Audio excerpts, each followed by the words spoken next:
Asale niku gugur Nggih, napa? nggih. Minggu manis Minggu manis nggih. jam 11. Jam 11 dalu. Nggih. Oh, dalu nggih. Kula niku seklenggah niku sekmangku larene wong larene nyuwun mam dalu-dalu Nggih, lah. dalu nggih. Sekbakar rese katon kaniku. Ngoten. Glukur-glukur.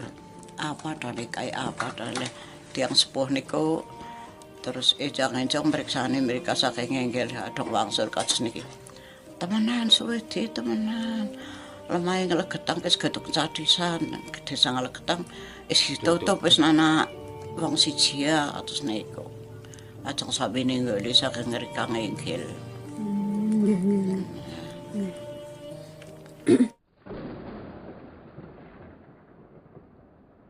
Bismillahirrahmanirrahim. Apa kabar Qofizan semuanya? Semoga kita selalu dalam lindungan Allah Subhanahu wa taala. Qofizan semuanya, Dukuh Legetang bagi yang belum tahu itu berada di daerah Dieng. Ya, daerah Dieng. Maka kalau Anda searching di Google itu pasti juga akan banyak sekali artikel-artikel yang muncul dari Dukuh Legetang, legenda-legenda tentang Dukuh Legetang. Dan Dukuh Legetang itu dihancurkan atau lenyap pada tahun 1955 kalau tidak salah tanggalnya, lupa saya, tapi tahunnya masih ingat. Ada beberapa kisah-kisah menarik, terutama ada dua manusia yang selamat dari Dukuh Legetang pada malam itu, yang sengaja Allah selamatkan untuk menjadi saksi bagaimana Dukuh Legetang itu dihancurkan oleh Allah Subhanahu wa taala. Dua orang inilah yang akhirnya memberikan sebuah kunci kenapa Dukuh Legetang bisa lenyap begitu saja dalam waktu semalam. Orang akan berpikir, oh itu bencana biasa saja. Tetapi ketika kita melihat para saksinya, melihat bagaimana orang-orang di sana menyaksikan kejadiannya, dan bagaimana gemuruh kehancurannya, itu terdengar sampai di mana-mana. Kengerian yang terjadi, itu mirip sekali seperti penjelasan di dalam Al-Quran ketika Allah Subhanahu wa taala mengazab negeri Sodom. Kenapa bisa seperti itu? Karena ternyata Dukuh Legetang itu sudah sangat parah sekali. Mereka itu beragama Islam ngakunya, tetapi apa yang mereka lakukan sehari-hari bukanlah ajaran Islam. Bahkan mereka sudah betul-betul menyimpang dari ajaran Islam. Bahkan ajaran keagamaan manapun juga sudah disimpangkan oleh mereka. Jadi mereka itu bisa dikatakan ya hampir seperti ateis gitu. Sudah betul-betul kehidupan mereka itu jauh dari kata agama.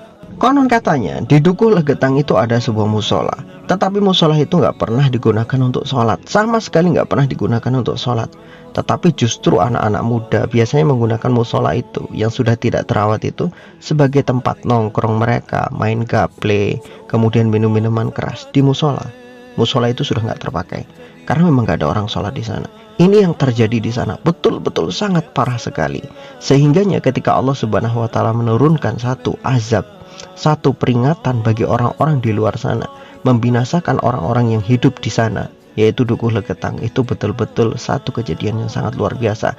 Dan Allah biarkan dua orang hidup sebagai saksi mata, sebagai pelajaran bagi orang-orang yang ada di sekitarnya. Itu juga berkat kekuasaan Allah Subhanahu wa taala. Ceritanya dua orang ini sedang keluar dari Dukuh Legetang. Mereka sedang melakukan satu perjalanan. Jadi mereka tidak di desa mereka. Dan ketika mereka mau kembali ke desa mereka, alangkah terkejutnya mereka ketika mendapati desa mereka itu sudah rata dengan tanah.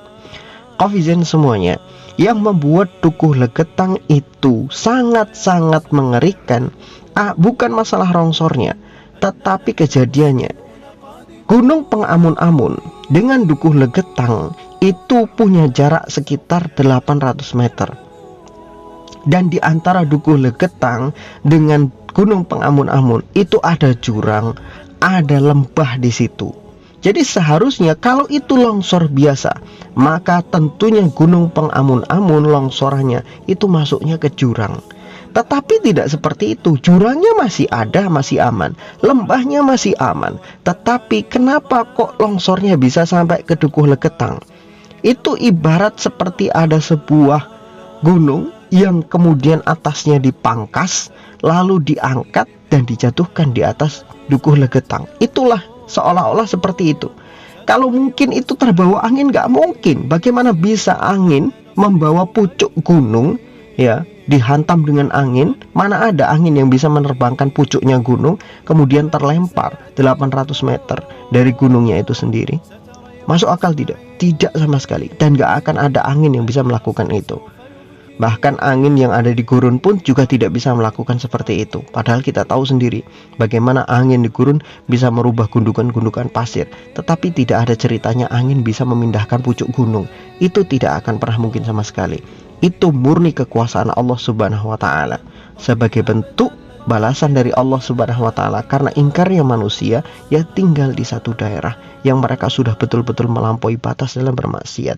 Maka pucuk gunung Pengamun-amun dipatahkan oleh Allah Subhanahu wa Ta'ala atas izin Allah Subhanahu wa Ta'ala, lalu diletakkan di atas Dukuh Legetang, dan binasalah orang-orang yang ada di dalamnya kecuali 2 orang sebagai kunci saksinya.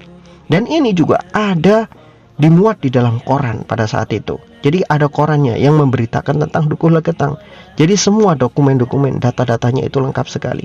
Di dalam koran yang dimuat itu pada tahun 1955, di situ dijelaskan tentang hilangnya Dukuh Legetang secara misterius dalam satu malam. Lenyap begitu saja dengan kejadian yang sangat luar biasa menggemparkan. Koran itu menjelaskan kronologisnya dengan sangat-sangat akurat, meskipun di koran itu juga tidak dikatakan itu sebagai satu azab ya. Ya nggak mungkin juga koran akan mengatakan itu sebagai sesuatu azab. Ya koran hanya mendeskripsikan itu adalah sebuah kejadian bencana alam. Tetapi orang-orang yang ada di sekitar Dukuh Legetang, mereka sangat paham sekali apa yang terjadi di sana. Bagaimana gemuruh dahsyat yang keluar sebelum Dukuh Legetang itu hancur. Bagaimana suara seperti dijatuhkannya sebuah gunung dari atas ke bawah. Dur. Bagaimana ketika dukuh itu lenyap dalam semalam dengan kejadian yang begitu misterius. Bagaimana caranya gunung Pengamun-amun yang pucuknya hilang kemudian dipindahkan ke atas Dukuh Legetang. Dan itu bukanlah kejadian longsor seperti longsor pada umumnya. Orang-orang yang menyaksikan kejadian itu di sana dan orang-orang yang mendengarkan runtuhan-runtuhan itu, mereka akan mengatakan itu semua pasti karena Allah Subhanahu wa Ta'ala memberikan hukuman kepada hamba-hambanya yang sudah betul-betul melampaui batas. Ya meskipun ya di dalam koran itu tidak dijelaskan itu, tetapi kita bisa mengambil pelajaran. Tidak ada satupun kejadian di atas muka bumi ini kecuali atas izin Allah Subhanahu wa Ta'ala, dan itu pasti dijadikan pelajaran bagi orang-orang yang hidup saat ini. Itu yang perlu kita fahami. Maka Covizen semuanya, apa yang terjadi di Dukuh Legetang, semuanya adalah karena kehendak Allah Subhanahu wa Ta'ala sebagai pelajaran bagi manusia, dan supaya manusia, terutama orang-orang di Indonesia, tidak melakukan hal-hal seperti itu lagi.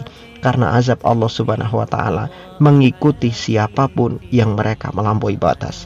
Wallahu a'lam bishawab. Semoga bermanfaat.